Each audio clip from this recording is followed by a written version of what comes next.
নমস্কার, good afternoon, welcome to our channel.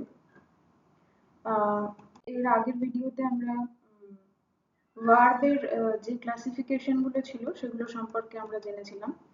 সবকটা সম্পর্কে জানা হয়ে গেছিল। এবারে আজকের এটা পার্ট 2 ভিডিও। আজকের এই ভিডিওটাতে আমরা ভার্বের যে আদার টাইপস গুলো আমি এর আগের ভিডিওতে দেখিয়েছিলাম বা বলেছিলাম সেইগুলোর সম্পর্কে কিন্তু আজকে আমরা ডিটেলসে পড়বো, জানবো। ঠিক আছে? আচ্ছা, টাইপ গুলো কি কি ছিল আমি একবার বলে দিচ্ছি। Finite verb, infinite verb, transitive verb, intransitive verb, quasi passive verb, positive verb, linking verb, phrasal verb. ঠিক আছে, চলো। আচ্ছা, সবার প্রথমে ফাইনাইট ভার্ব। ফাইনাইট ভার্বটা কি? Verbs that are bounded with specific tense, person, number. মানে এটা বলছে যে যে যে সমস্ত ভার্বগুলো নির্দিষ্ট টেন্স, পার্সন বা নাম্বার এর নিয়ম অনুযায়ী চলে বা এর নিয়ম অনুযায়ী নিজের রূপকে পরিবর্তন করে সেগুলোকে আমরা বলবো ফাইনাইট ভার্ব। কিরকম? এক্সাম্পলটা দেখলে আরো বুঝতে পারবো। রিয়া স্মাইলস অ্যাট দি বয়। আচ্ছা, এই সেন্টেন্সে স্মাইলসটা হচ্ছে মেন ভার্ব, তাই তো? এটা আমরা সবাই জানি। আচ্ছা, স্মাইলের সঙ্গে এখানে একটা এস যুক্ত করা হয়েছে। কেন করা হয়েছে? আচ্ছা, আমাদের আগের যে লাস্ট ভিডিওটা ছিল সেখানে আমি থার্ড পারসন সিঙ্গুলার নাম্বার বলে একটা রুল একটা আমি বলেছিলাম, উল্লেখ করেছিলাম। যারা দেখেছো তারা নিশ্চয়ই বুঝে গেছো। আমি আরো একবার বলে দিচ্ছি। প্রেজেন্ট টেন্সের ক্ষেত্রে যদি সেন্টেন্সের সাবজেক্টটা থার্ড পারসন সিঙ্গুলার নাম্বারে হয় তাহলে ভার্বের সঙ্গে এস বা ইএস যোগ করা হয়। এখানেও কিন্তু সেটাই হয়েছে। তো তাহলে দেখো, ফাইনাইট ভার্বের সংজ্ঞাতে আমরা সেটাই জানলাম যে পারসন, নাম্বার এইসব অনুযায়ী যদি ভার্বের রূপ চেঞ্জ হয়ে যায় তাহলেই সেটা কিন্তু ফাইনাইট ভার্ব হয়ে যাবে। আচ্ছা, মোর এক্সাম্পলস দেখবো আমরা। একটা কি আছে, the child began to smile. এখানে বিজ্ঞানটা ভার্ব, এটা আমরা জানি। বিজ্ঞানের মেইন ফর্মটা কি? বিজ্ঞানের মেইন ফর্ম হচ্ছে বিগিন, তাই তো? কিন্তু এখানে বিগিন লেখা নেই, কি লেখা আছে? বিজ্ঞান লেখা আছে। কেন লেখা আছে? কারণ এই সেন্টেন্সটা পাস্ট টেন্সে আছে, এটা তো আমরা সবাই বুঝতে পারছি। কিন্তু এই যে বিগিন যে ভার্বটা, এর যে রূপ পরিবর্তন হয়ে গেল, এখানে বিজ্ঞান হয়ে গেল টেন্সের জন্য, তাই তো? তাহলে কি হলো? সেই একই একই নিয়ম চলে আসলো যে টেন্সের জন্য ভার্বের রূপ পরিবর্তন হয়ে গেলে সেটা কি হয়ে যায়? ফাইনাইট ভার্ব হয়ে যায়। তাহলে এটাও একটা ফাইনাইট ভার্ব। তারপরটা কি আছে?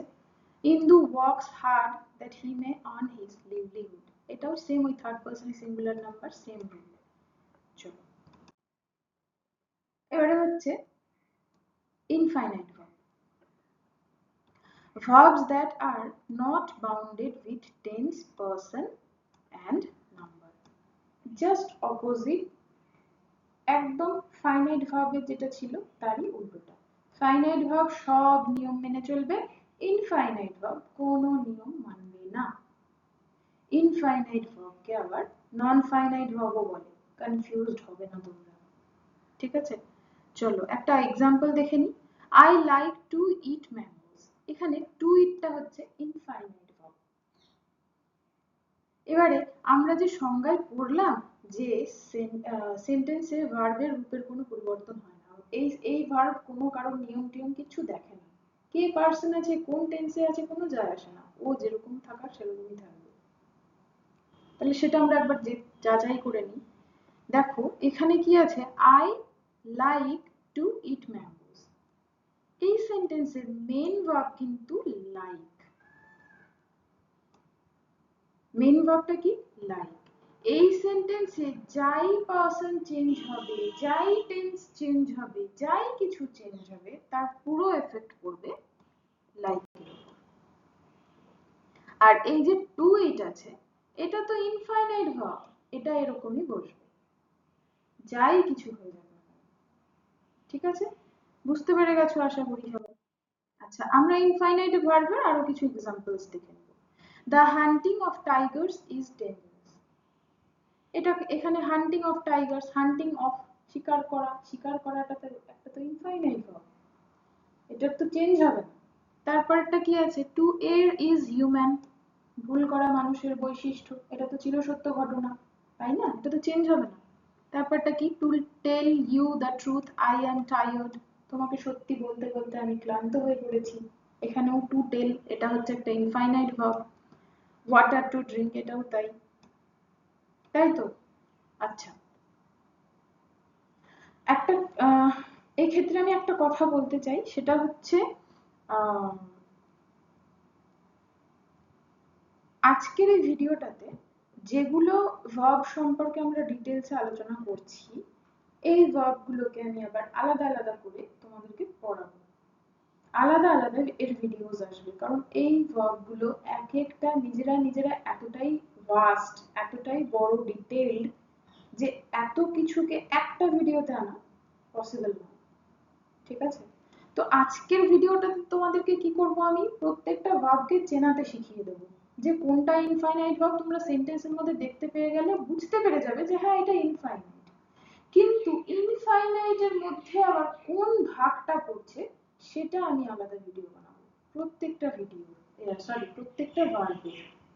ওকে, ক্লিয়ার এভরিওয়ান? চলো,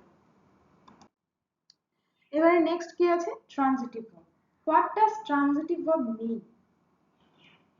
ট্রানজিটিভ ভার্বের বাংলা কথাটা হচ্ছে সকর্মক ক্রিয়া। সকর্মক ক্রিয়া মানে কি? যে ক্রিয়ার কর্ম থাকে, তার মানে সেটা সকর্মক ক্রিয়া। আর অকর্মক ক্রিয়া মানে কি? যে ক্রিয়ার কর্ম থাকে না। তাই তো, খুবই সিম্পল। চলো, verbs that have an object, we get an answer by questioning the verb with what or whom। কি বলছে? যে সমস্ত ভার্বের একটি করে অবজেক্ট থাকবে, মানে মিনিমাম একটি অবজেক্ট থাকবেই, তার মানে কি? দুটো বৈশিষ্ট্য আমরা বুঝতে পারছি, দুটো শর্ত। এই দুটো শর্ত যদি হয় তাহলে সেটা ট্রানজিটিভ ভার্ব। এক নম্বর হচ্ছে অবজেক্ট থাকতে হবে, আর দু নম্বর হচ্ছে ভার্বকে কি বা কাকে দিয়ে প্রশ্ন করলে উত্তর পাওয়া যাবে, তাহলেই সেটা হয়ে যাবে ট্রানজিটিভ ভার্ব। চলো এক্সাম্পল দেখে নিই। I bought a camera. এই সেন্টেন্সে তোমরা খুব ভালো করে দেখতে পাচ্ছ আমি কি সুন্দর করে একদম হাইলাইট করে দিয়েছি যে বটটা হচ্ছে সেন্টেন্সের ভার্ব, আর এই যে আ ক্যামেরা আছে এটা হচ্ছে সেন্টেন্সের অবজেক্ট। তার মানে কি? এই ভার্বের একটা অবজেক্ট আছে তো? অবশ্যই আছে।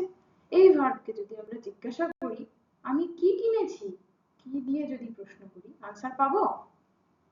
ডেফিনেটলি পাবো, ক্যামেরা কিনেছি, সেজন্য বট হয়ে গেল একটা ট্রানজিটিভ ভার্ব। আচ্ছা, আরো কিছু এক্সাম্পলস আছে। she drew a nice doll, drew। I like this photo, like transitive verb.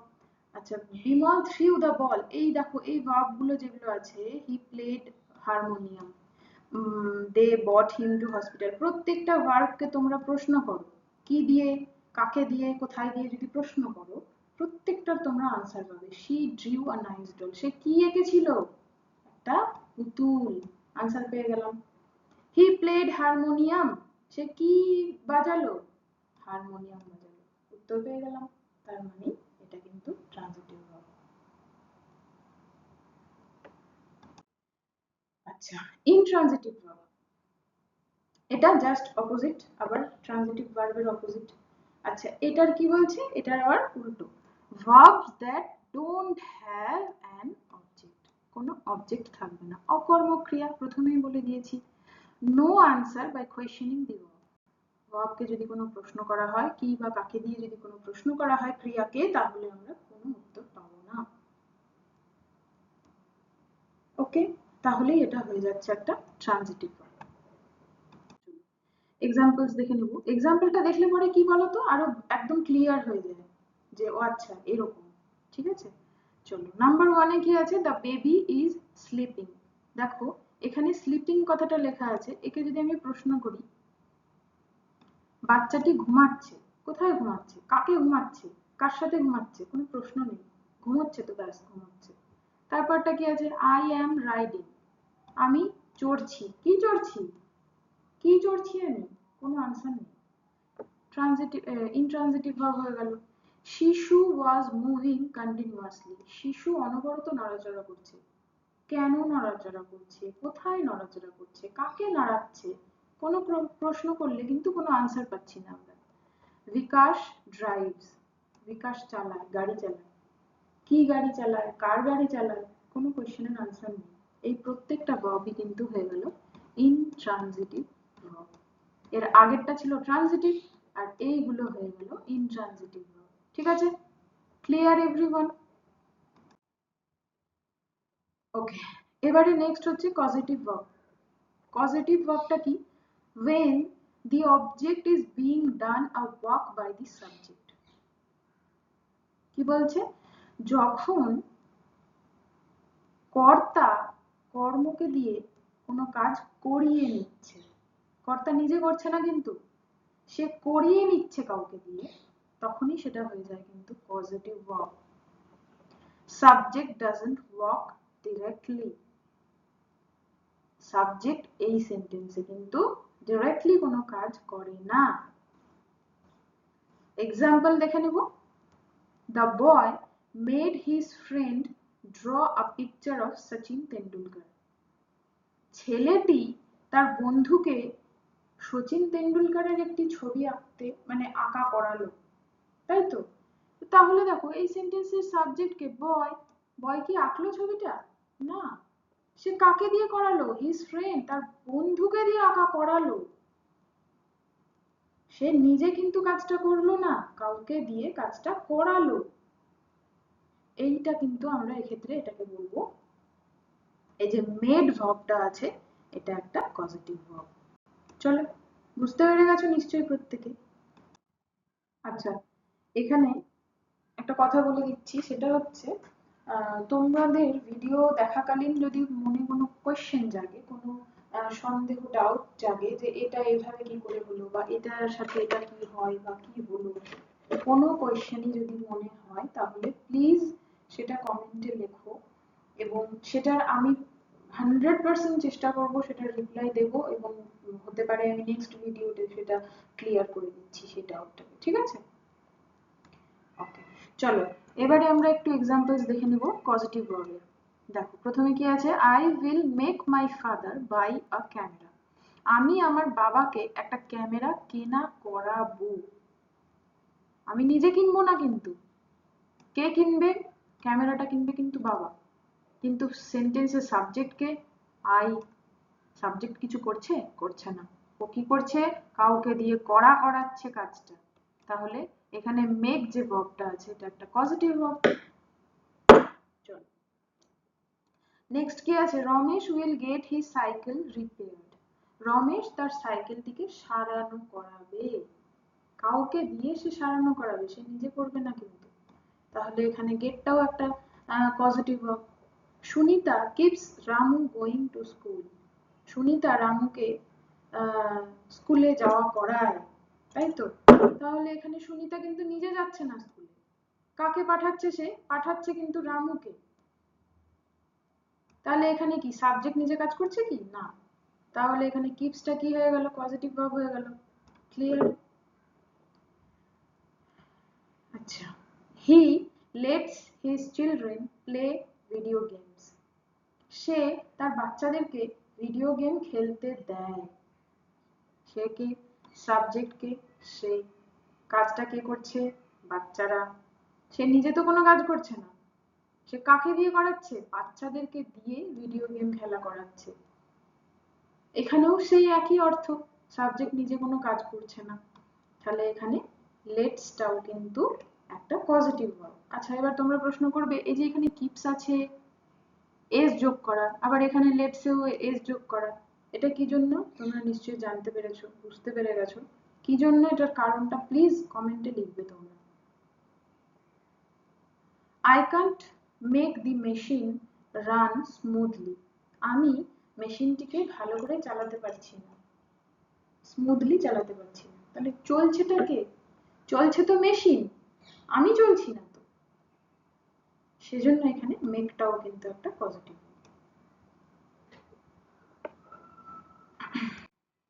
আচ্ছা, কোয়াসি প্যাসিভ ভার্ব, এটা খুবই একটা কি বলবো জনপ্রিয় ভার্ব বলা যেতে পারে। কোয়াসি প্যাসিভ ভার্ব আমরা ভয়েসে পড়েছি, যারা পড়েছো তারা মোটামুটি জানো বা বুঝতে পারবে ব্যাপারটা কি। আচ্ছা, কোয়াসি প্যাসিভ ভার্বটা কি প্রথমে এটা জানবো। when a subject in a sentence is inactive but still stands as a subject। আচ্ছা, when a subject in a sentence is inactive, মানে কি বলছে যে সেন্টেন্সের মধ্যে যখন সাবজেক্টটা নিষ্ক্রিয় হয়, but still stands as a subject, কিন্তু তবুও সে কর্তার জায়গাতেই বসবে, সাবজেক্টের জায়গাতেই বসবে, কোনো কাজ করবে না, বাট তবুও সে সাবজেক্টের জায়গাতে বসবে। আচ্ছা, আরেকটা জিনিস এখানে একটু জানার আছে, সেটা হচ্ছে কোয়াসি। কোয়াসি কথাটার অর্থ হচ্ছে হাফ, মানে অর্ধেক। আর প্যাসিভ কথার অর্থ নিষ্ক্রিয়, সেটা আমরাও জানি। তো তাহলে কোয়াসি প্যাসিভ কথাটার অর্থটা কি হচ্ছে? অর্ধেক নিষ্ক্রিয়। এক্সাম্পল কি আছে? হানি টেস্ট সুইট, মধু খেতে মিষ্টি। কিন্তু এই সেন্টেন্সে দেখো, হানিটা কি? এটা সাবজেক্ট, কিন্তু টেস্টটা কে করছে? মধু নিজে তো নিজেকে টেস্ট করতে পারে না, টেস্ট করছে কিন্তু অন্য কেউ, কিন্তু তবুও মধু কথাটা কিন্তু সাবজেক্টের জায়গায় বসেছে। তাহলে এটা একটা কোয়াসি প্যাসিভ ভার্ব, এই যে টেস্ট কথাটা। ঠিক আছে? আচ্ছা, এখানে আরো অনেকগুলো কোয়াসি প্যাসিভের কিন্তু এক্সাম্পল আছে। Stone is hard when it is felt, এখানেও স্টোন সাবজেক্টের জায়গায় আছে, বাট স্টোন কিন্তু নিজে ফিল করছে না, ফিল করছে অন্য কেউ। The book is being printed, the house is building, house নিজে তো নিজে নিজে বিল্ড হচ্ছে না, বিল্ড করছে অন্য কেউ। The food smells delicious, the painting looks beautiful, পেন্টিংটা দেখতে সুন্দর। কে দেখছে? দেখতে সুন্দর পেন্টিং নিজে নিজেকে দেখছে না, দেখছে কিন্তু অন্য কেউ। দ্য ব্ল্যাঙ্কেট ফিলস সফট, এগুলো সব কটাই কিন্তু হয়ে গেল কোয়াসি প্যাসিভ। ঠিক আছে? আচ্ছা, এবারে হচ্ছে phrasal verb. A group of verbs that consists a verb and a preposition or adverbial particle, মানে কি বলছে? একটা শব্দের গ্রুপ, একটা শব্দ সমষ্টি, যেখানে একটা হবে ভার্ব এবং তারপরে একটা যুক্ত হবে। কি যুক্ত হবে? এটা একটা প্রিপোজিশনও হতে পারে বা অ্যাডভার্বিয়াল পার্টিকেলও হতে পারে। ঠিক আছে? ওকে, এবারে হ্যাঁ, কি আছে কিছু ফ্রেজাল ভার্ব আমরা এখানে দেখে নেব। একটা আছে কাট অ্যাট, ড্রয়িং, ব্রেকডাউন, এইগুলো কিন্তু এক একটা ফ্রেজাল ভার্ব। আচ্ছা, এইগুলোকে দেখো, প্রথমে কি আছে? কাট অ্যাট। কাটটা কি? কাটটা একটা ভার্ব, নিজে একটা ভার্ব, তার সাথে অ্যাট, এটা একটা প্রিপোজিশন। এইগুলো যুক্ত হয়ে কিন্তু দুটো মিলিয়ে, এই যেমন একটা শব্দ সমষ্টি, দুটোকে মিলিয়ে কিন্তু হয়ে যাচ্ছে একটা ফ্রেজাল ভার্ব, যেটার অর্থটা টোটালি আলাদা হবে। চলো এক্সাম্পল দেখে নিব। Tomorrow's meeting has been called off. Call কথাটার অর্থটা কি? কল কথার অর্থ ডাকা, তাই তো? কিন্তু কল্ড অফ যখন একসঙ্গে বসে গিয়ে একটা ফ্রেজাল ভার্ব তৈরি হয়েছে, তার অর্থ কিন্তু ক্যান্সেল হয়ে যায়, বাতিল হয়ে যায়। ঠিক আছে? তাহলে ফ্রেজাল ভার্ব মোটামুটি তোমরা বুঝতে পেরে গেলে যে ফ্রেজাল ভার্বটা অ্যাকচুয়ালি কি বা কিভাবে তৈরি হচ্ছে। আচ্ছা, ফ্রেজাল ভার্ব তো অনেক হয়, প্রচুর হয়। ফ্রেজাল ভার্বের লিস্ট আসে আলাদা করে, তোমরা সেটা সবাই জানো। ফ্রেজাল ভার্বগুলো কিছু কিছু যেগুলো ইম্পর্টেন্ট সেগুলো আমাদেরকে জানতেই হয়, কারণ ইংলিশ বলা লেখার ক্ষেত্রে আমাদেরকে ফ্রেজাল ভার্ব জানতেই হবে। এখানে আমি চারটে মাত্র ফ্রেজাল ভার্বের এক্সাম্পল একটু এখানে রেডি করেছি, তোমরা একটু দেখে নাও ভালো করে। আচ্ছা, ব্রেক, ব্রেকটা একটা নিজে ভার্ব। আচ্ছা, ব্রেক ডাউন একটা phrasal verb, break out, break up, break away, চারটে ফ্রেজাল ভার্ব বেরিয়ে গেল। কাট একটা নিজে একটা ভার্ব, কাটের সঙ্গে যখনই আমরা এটাকে যোগ করব, তখনই যুক্ত হয়ে একটা ফ্রেজাল ভার্ব তৈরি হবে। Cut across, cut down, cut into, cut at, এইগুলো চারটে বেরিয়ে গেল ফ্রেজাল ভার্ব। নেক্সট সেরকম করেই আছে ড্র, তারপরে আছে অ্যাক্ট, এগুলো তোমরা ভালো করে কিন্তু পড়ে নেবে। এগুলোর আলাদা লিস্ট হয়, সেগুলোকে আমাদেরকে মুখস্থ করতে হবে এবং প্রত্যেকটার অর্থও কিন্তু জানতে হবে। ওকে, এবারে কি আছে? এবারে আছে লিঙ্কিং ভার্ব। লিঙ্কিং ভার্বটা কি? লিঙ্কিং ভার্বটা হচ্ছে সেই সমস্ত ভার্ব যেগুলো কিনা কি করে? that connect a subject with its sentence complement or the rest information of the sentence. এক কথায় যদি বলি, সেই সমস্ত ভার্ব যেগুলো সাবজেক্টকে সেন্টেন্সের বাকি যে অংশ বা বাকি যে ইনফরমেশন আছে, যেটাকে সেন্টেন্স কমপ্লিমেন্টও বলা হয়, তার সাথে জুড়ে দেয়। সাবজেক্টের সঙ্গে বাকি অংশটাকে জুড়ে দেয়। কে জুড়ে দেয়? Linking verb. ঠিক আছে, আরো ভালো করে জানবো। As intransitive verbs are meaningful without an object, but linking verbs need a word or phrase to be meaningful.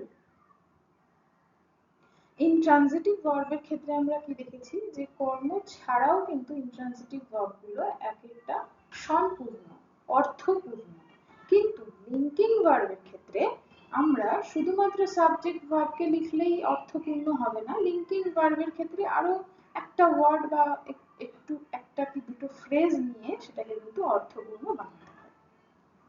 আচ্ছা, এই লিঙ্কিং ভার্বগুলোকে কিন্তু আবার কপিউলার ভার্বও বলে। কপিউলার ভার্ব, কপিউলেটিভ ভার্ব সব একই। ঠিক আছে, আচ্ছা কিছু লিঙ্কিং ভার্ব আমরা একটু দেখে নিব। লিঙ্কিং ভার্ব গুলো কি? প্রথমত তো বি ভার্ব গুলো যেগুলো থাকে পাঁচটা, am, is, are, was, were, এই পাঁচটা কিন্তু লিঙ্কিং ভার্ব। যেমন আমি যদি লিখি I am a teacher, এখানে am টা কি? লিঙ্কিং ভার্ব, কারণ I হচ্ছে সাবজেক্ট আর টিচার হচ্ছে I এর ইনফরমেশন বা সেন্টেন্সের বাকি অংশ বলতে পারি আমরা। এই দুটো অংশকে জুড়ছে কে? am, তাই তো, সেজন্য am কে আমরা বলবো লিঙ্কিং ভার্ব। আচ্ছা, এরপরে বাকি লিঙ্কিং ভার্ব গুলো কি কি আছে? রিমেন হতে পারে, টার্ন হতে পারে, বিকাম হতে পারে, লুক হতে পারে, ফিল হতে পারে, স্মেল, সাউন্ড, সিম, টেস্ট, প্রুভ, অ্যাপিয়ার, গ্রো। এবারে তোমরা হয়তো বলবে কই কিভাবে হচ্ছে, একবার সেটা তো জানতে হবে আমাদেরকে, কিভাবে এগুলো লিঙ্কিং ভার্ব হচ্ছে।